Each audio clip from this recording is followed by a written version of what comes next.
আসসালামু আলাইকুম। সবাই কেমন আছেন? আশা করি ভালো আছেন। আমি আলহামদুলিল্লাহ ভালো আছি। আজকে তৃতীয় রমজান। আজকে এখন বিকেলবেলা আম্মু এই যে আম্মু আজকে গ্রিল রান্না করবে। এর জন্য মুরগিটা ম্যারিনেট করার জন্য প্রথমেই দিয়ে দিচ্ছি টক দই।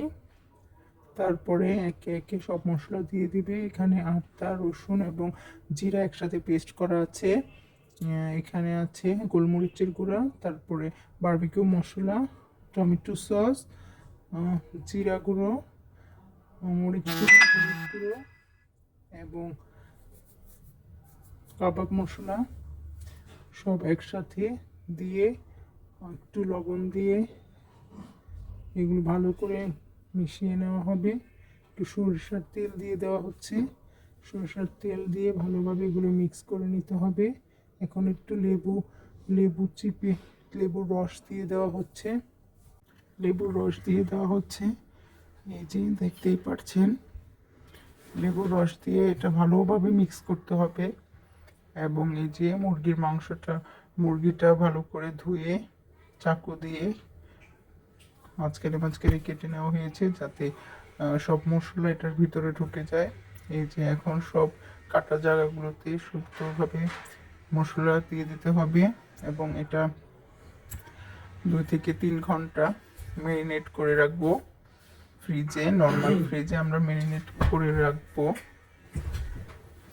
এই যে এদিকে আবার আম্মু রান্না করতেছে তরকারি।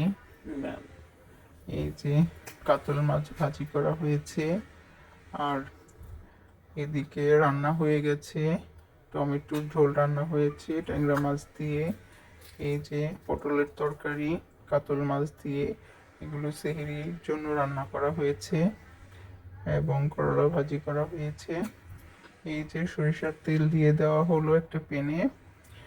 তারপরে ম্যারিনেট করা যে মুরগিটা আছে সেটাকে আস্তে করে এটাতে দিয়ে দিব। এটাতে আমরা আধা ঘন্টার মতো একদম মৃদু আছে এটা সিদ্ধ হওয়ার আগ পর্যন্ত এটাকে ঢেকে সিদ্ধ করব। তারপর আমরা এটাকে ওভেনে দিয়ে দেব। ওভেনে দিয়ে আমরা বেক করে নিব। এদিকে আবার আমরা মিল্কশেক বানাচ্ছি, স্ট্রবেরি, বাদাম, তারপরে খেজুর দিয়ে দিচ্ছি জুসারে, তারপরে দিয়ে দিচ্ছি গুঁড়া দুধ, চিনি দিয়ে দেওয়া হচ্ছে গুঁড়া দুধের সাথে। তারপরে ঠান্ডা পানি দিয়ে এটা ব্লেন্ড করে জুস করে নেব। এই যে এখন ইফতারির সব কিছুই রেডি হয়ে গেছে। এই যে ওভেনে বেক করার পরে গ্রিলটা এরকম হয়েছে। এখানে কিছু ফ্রুটস কেটে নেওয়া হয়েছে, এখানে নান রুটি, এখানে কিছু ফ্রোজেন আইটেম যেগুলো ছিল ফ্রিজে সেগুলো ভেজে নেওয়া হয়েছে, এখানে চিকেনের গ্রেভিটা, এবং এইখানে রায়তা বানিয়ে নেওয়া হয়েছে। এই যে জুসটা গ্লাসে ঢেলে নেওয়া হচ্ছে।